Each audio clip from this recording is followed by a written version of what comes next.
the butcher of Rostov.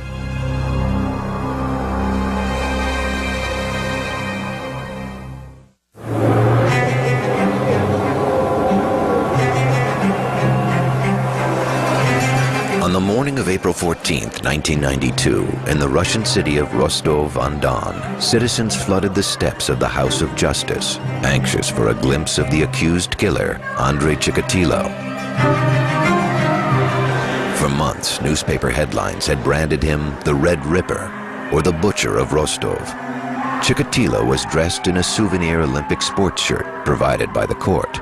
His head had been shaved, a standard procedure to guard against lice. As proceedings began, the setting resembled a circus more than a murder trial. He was in a large iron cage in the courtroom. The cage was to protect him from the rage of the parents of the victims. He was never able to sit at a table and converse with his lawyer the way a Western defendant would have been. It was a bizarre scene. In the public seating, you had a number of family members of victims who were quite vehement in their desire to see him executed. And if they had had the option of seeing him executed by having wolves tear him apart, they would have voted for that.